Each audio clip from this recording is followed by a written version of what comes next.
As New Zealand comes to terms with its worst ever peacetime mass killing, a 28-year-old white supremacist is charged with Friday's murder of 49 people at 2 mosques.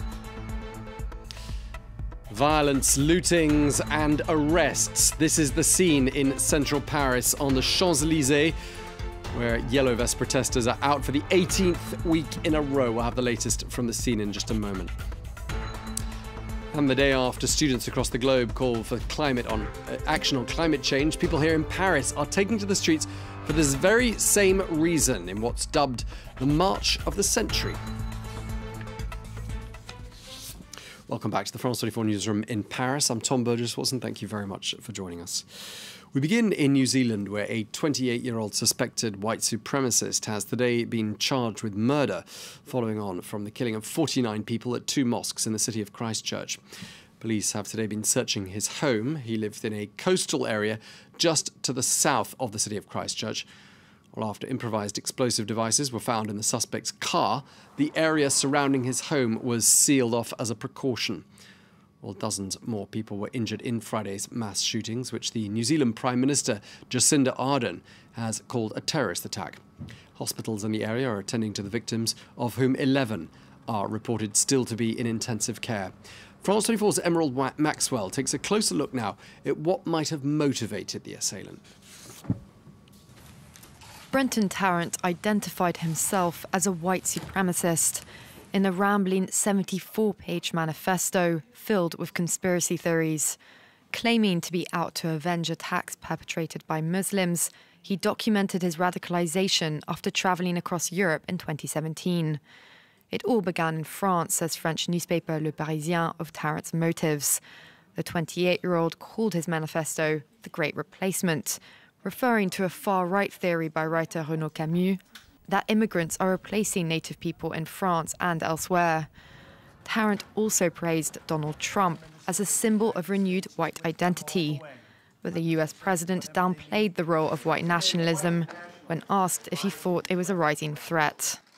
I don't really. I think it's a small group of people that have very, very serious problems, I guess. Australian Senator Fraser Anning, meanwhile, came under fire, even being egged by a protester, after seemingly defending Tarrant's motives in a statement, where he said that the real cause of bloodshed in New Zealand was the immigration programme which allowed Muslim fanatics to migrate there. Other political leaders voiced concern over the targeting of Muslims. On Twitter, Pakistani Prime Minister Imran Khan blamed these increasing terror attacks on post-9/11 Islamophobia, saying 1.3 billion Muslims are collectively blamed for any act of terror. As well as publish his hate-filled manifesto online, Tarrant was able to live stream in graphic detail 17 minutes of his rampage on Facebook. The video was then widely available for hours after, as social media platforms scrambled to take it down. Well, leaders around the world have been expressing their sorrow and disgust at Friday's attacks. France 24's Alison Sargent has more now on the global outpouring of grief and solidarity. Worshippers in Washington, D.C. performed their Friday prayers under heightened security, boosted at some mosques following the attack in Christchurch. The congregation was also joined by locals from other faiths who came to show their solidarity. At the end of the day, we are people, we are a human, right? It feels like yesterday Pittsburgh happened, and, the world was knocking on our door and leaving, flowers and so, I think I couldn't help but respond and just say, I walked to the closest mosque. In London, an interfaith group gathered outside of New Zealand House to send the message that they refuse to be divided by hate, which they fear is a growing force. We're extremely worried about the rise of extremism, far-right extremism in this country. We're seeing them now more confident on the streets of London and other parts of the UK. In the Bangladeshi capital, hundreds took to the streets. The country's cricket team, on tour in New Zealand, was about to enter the Al Noor Mosque when the attack began. Protesters say the perpetrator, a white supremacist, should be tried and punished as a terrorist.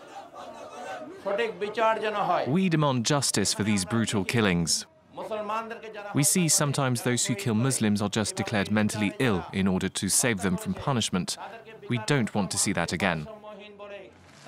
From Dhaka to Christchurch, the outpouring of sympathy has come tinged with worry over what many see as a global wave of extremism.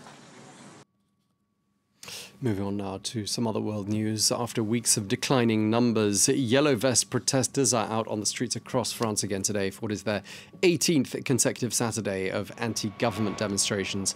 Well, this is the scene on the Champs-Élysées Avenue in Paris, where the scene has been pretty violent today. Protesters are reported to have initially attacked police vans. They then threw smoke bombs and other objects at officers, who in turn used water cannon and fired tear gas to disperse them. There are also reports of looting and a number of arrests. Well, the French Interior Minister has reacted. Here's what he had to say. Out of 8,000 protesters, there are more than 1,500 ultra-violent individuals who are there just to sow chaos, smash things and attack. Since early this morning, they have tried to storm the Arc de Triomphe twice, trying to repeat the destruction they caused on the 1st of December. And that was the French Interior Minister Christophe Castaner speaking there. Well, France 24's Clément Bonero is on the Champs-Élysées and joins us now. Clément, what's happening right now?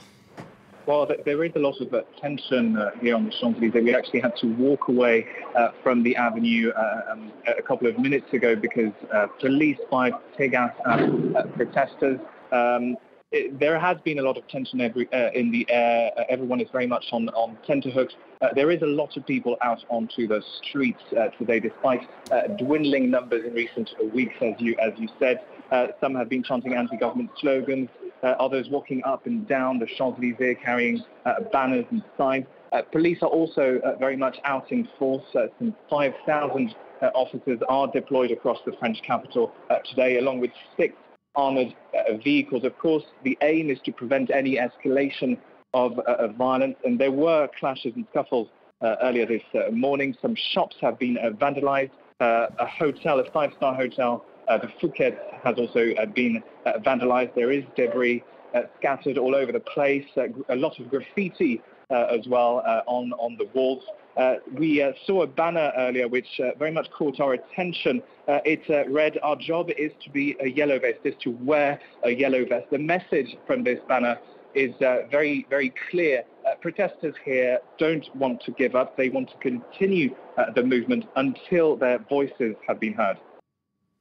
Okay, well, I think their voices have been heard. Certainly today, those are violent scenes indeed on the Champs-Élysées. Thank you very much indeed, Clément Bonero, for that update from central Paris. Well, on the other side of the French capital, thousands of people are taking part in what's called the March of the Century. They're calling for action on climate change.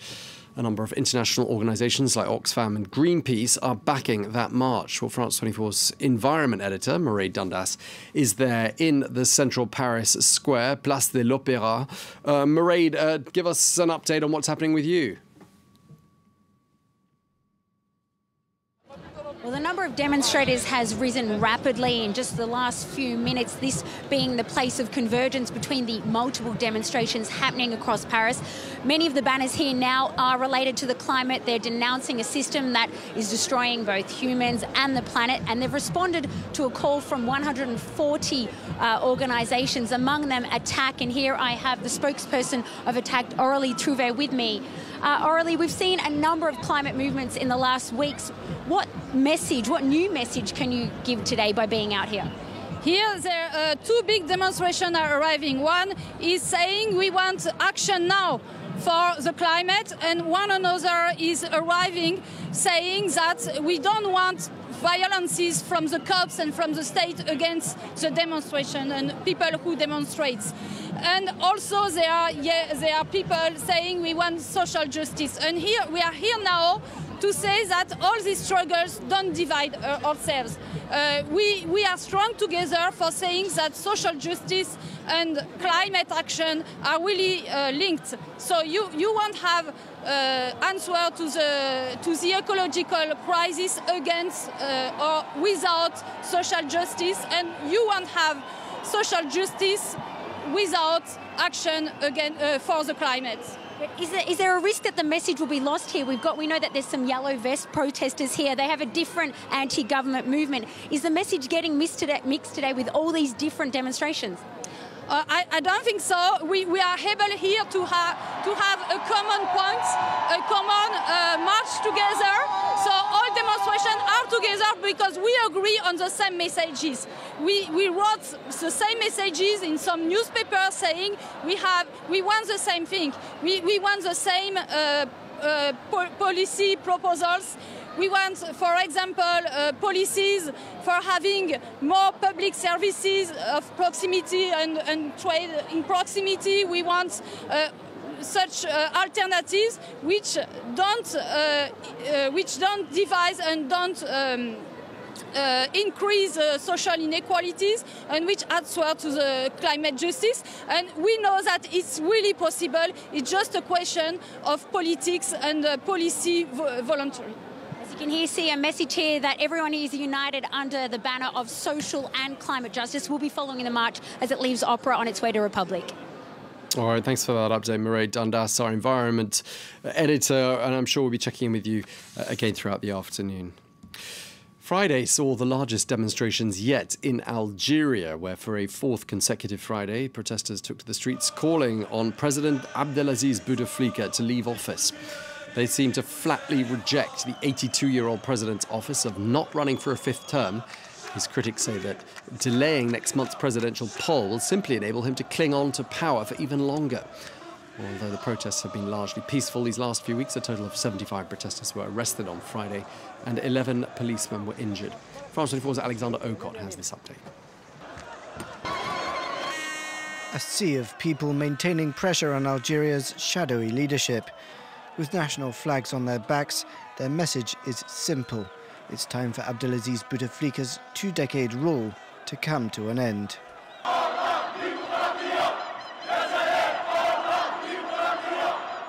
These are the first Friday rallies since the president's surprise announcement on Monday that he would not seek re-election and postponed the April vote promising reforms and a new government. The move was initially welcomed, but soon the demonstrators accused the leader of using tricks to maintain power. Today we say no to extending his term. They want to fool us, but it won't work. These young people are the ones who will build the country. We're tired of seeing the same faces in charge. We want a free and independent Algeria. I'm here to say enough is enough, it's over. You ruined us for 20 years, you sucked us dry, now we aren't afraid. The month-old nationwide protests have been led by students in a country where half the population is under 30. Anger has been increased by high youth unemployment and widespread corruption. Meanwhile, the government is still dominated by the old guard, like President Bouteflika, who helped liberate Algeria from French colonial rule. The ailing 82-year-old has rarely been seen in public since suffering a stroke 6 years ago, and he spent weeks in a hospital in Geneva, Switzerland, as the demonstrations were picking up steam. The protesters say he's no longer fit for office and demand a handover of power to the younger generation. Well, that brings us up to date with the world news. Thank you for watching. Stay with us here on France 24.